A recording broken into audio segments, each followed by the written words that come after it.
Hi guys, this discussion is very interesting because I just tweeted out to Dennis and he has been very supportive. I just came back from the office, I rushed in and I saw the message, and we are sitting here trying to discuss something more interesting in the SaaS or MicroSaaS world. Dennis, thanks so much for making this happen. Dennis hails from Russia and currently located in Europe.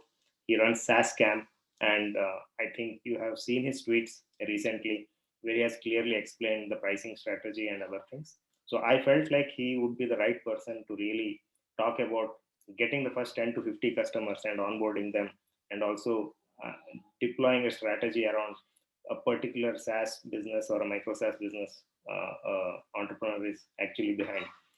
Hey Dennis, thanks so much. And if you could share a word or two, line or two about yourself and what you do, that would be great. And really, thanks for making this. Yeah, sure, man. Great to see you. Thanks for having me here. What I do is I run SaaS Camp Accelerator, which aims at helping SaaS startups increase their revenue.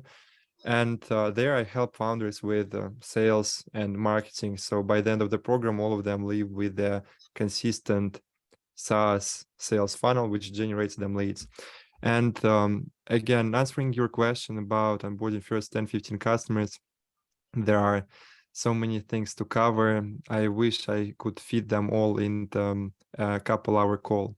But the core mistake which many SaaS founders make when they start trying to close first sales is that, like, there are a couple of them. First is selling to poor people. Guys, please never try to make a business selling to poor people, because you will run out of business before they bring you any sales. I've launched multiple startups trying to help people at the start of their journey get somewhere. Please don't do this. It's very costly. Instead, it's much easier for you to go into markets with validated business ideas, see why different people don't like some products, you ship a better alternative, and your entire business model is going to be about helping people who are doing nice become rock stars, and there is just a gold mine of money in this.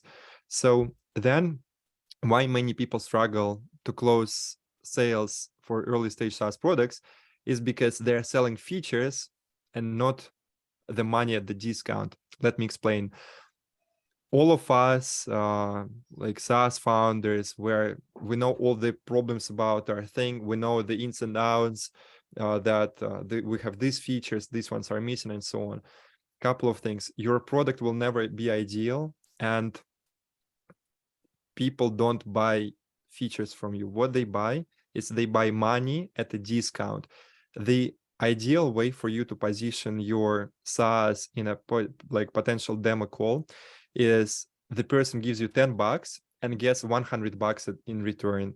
When you make the equation so easy, and when they trust you, they've got no option but to make a sale, and like to buy from you. That's why whenever I'm working with startups which are selling to, I don't know, agencies, freelancers, whoever, the core thing we need to get right with positioning is we identify, okay, who are the buyer personas who are struggling with the pain point the most, and how can we communicate the value of the solution to them such way that they will be basically paying us 50 or $100 to generate an additional 500, a couple thousand worth of business of more. And the rule of thumb for you here is forget charging what you price, like what you pay for Netflix. Always think what's the value you're bringing to companies who you are selling to. Come up with some estimate or come up with this cost, and then charge 10% of that. Sometimes it's challenging to come up with a monetary 10% part. In these cases, ask them what is this thing worth for their business, and then go for the 10% of that. This allows you to go from charging $15 to $29 to charging 79 and couple hundred, and us closing such sales in a bunch of weeks. Phew. Okay. You touched upon many concepts here, even though you explained in brief, but it is much more like prospecting, segregation, funneling, then distribution. So if you could just throw in one pointer each in all of them, whatever I just talked, like prospecting, segregation, funneling, and distribution, it would be really useful for the listeners. If you could give an example. Okay, prospecting. The number one rule of there are multiple rules of prospecting. First, who you reach out to is more important than how many messages you send. The quality of your leads matters more than the quantity. I know that at the start you need to be reaching out to many people to understand who is your ideal buyer persona, but always think who would be the easiest person to get what you're doing and who would be the easiest to convert for the highest amount. Then segregation. Never sell to people who are poor because they will kill your business. This is a proven known thing.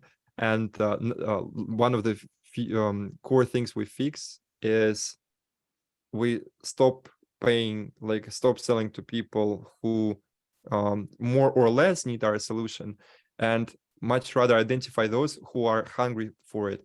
If you're trying to make a business with a hot dog stand, you don't need the best hot dogs in the world. You don't need the best design, and you don't need to have the best trolley. What you need is a hungry crowd. The whole point of you scaling a SaaS startup is finding the crowd which is hungry for hot dogs, or in other words, is hungry for your solution. Once you get it right, you are doing great. So it was prospecting, segregating. The next one was funnel. Okay, track everything. If you don't track everything, you don't know why your business is not working at its full potential. You got to be doing lead generation Monday to Friday every day for either 1 hour, or you can use 15 leads as your baseline. And I'm promising you, if you do lead generation consistently for a 2 months time period, it's impossible your pipeline will not have leads.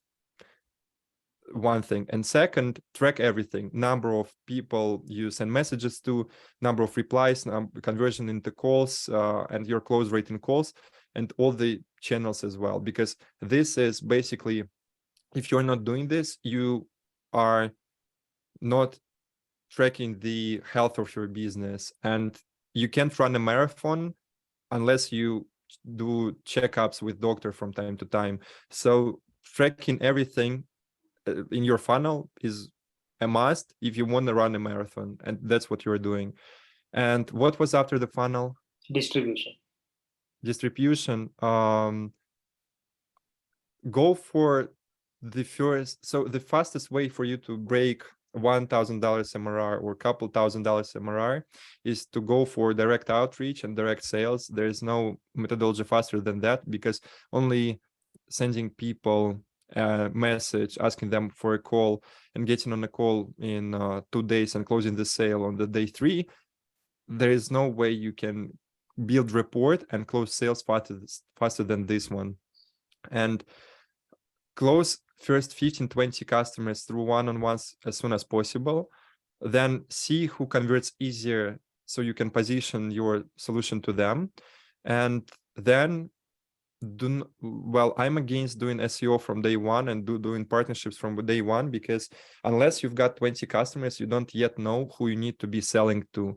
So that's why the idea is you get 20 customers as soon as possible, and then you start writing about their pain points, the solutions to them, doing SEO, and then going for different affiliates, because you now know who are your buyers and who they listen to. And that's when you can go and jump on the right podcasts, partner up with right influencers, newsletters, and so on. Got it. 2 questions before we wrap up the discussion. So, are you using no-code tools when you're actually pitching or building a MicroSaaS or a SaaS product? If yes, what is your go-to tech stack? 2, do you use any social media platforms and make use of them for your distribution, like Reddit, Twitter, Facebook, LinkedIn, and other things in the right manner? So, if you could answer that, that would be a lot. Yeah, so I've been an evangelist of no-code tools my last couple of years. The reason is because I don't code and I wanted to build startups, so that's quite straightforward. I built projects with Adala, Glide, Bubble, Airtable, Zapier, Integromat, and a bunch of others. For any idea, I believe there is its own stack, but if you have more time and patience, you can go for Bubble because you can build more stuff there. Alternatively, if you are if you are testing SaaS, consider doing your thing as a service first, and then deliver the results over email or the way you feel reasonable. My favorite no-code tools are Telegram bots, ClickUp, Notion, Airtable, and I think this is it. Yeah. Okay. And you use any platforms to reach out to prospects or future customers? Like you use any platform like Reddit? You have a strategy for that, or I think I have a strategy for each platform, like out of the major ones. For my business, I used to be quite active on Indie Hackers. Then I'm now chatting with many people from AppSumo because, well, now they made some money, but they don't have recurring revenue, and that's where exactly I step in. Yeah, so tips for your outreach strategy for different platforms. If you don't have social proof, don't don't invite people straight into calls and build rapport first. If you got some social proof you can leverage, ask people into calls, relying on your social proof and how you helped people in a similar situation previously. sure. That was all what I wanted to ask. If you want to share to the audience or the listener anything, what you want to share, like what is coming up in SaaS camp, or is there anything exciting you are building now? Please share it, and maybe the listeners would be much more interested in it. Yeah, sure. So I've got many things going on, but what is never gonna change is that I'm welcoming committed SaaS founders who wanna grow their MRR to partner up with me and to scale their sales and marketing. I am now dropping loads of threads on Twitter, and I've got LinkedIn coming up too. Every week I upload new YouTube videos about SaaS sales as well. And the thing you may enjoy is called 10K Roadmap, which I've written recently and got over 1,000 downloads so far. It's a free ebook, 15 pages, guides you from 0 to 10K MRR step by step. And if you go to my Twitter profile, which is Denis __ Shatalen, Bij branding, you will find it in the links, and I'm sure you will enjoy it. Sure, Dennis. Thanks so much. Thanks for making time, and I'll definitely link your Twitter handle as well as other links what you are doing. And yes, I definitely follow you. I'll be learning a lot from you in the days ahead also, and hope others also start following you and learn a lot about SaaS related aspects. Thank you so much. Yeah, Girish, thanks to you. Was a very exciting discussion, and looking forward to chatting in future. See you guys. Thanks, Dennis.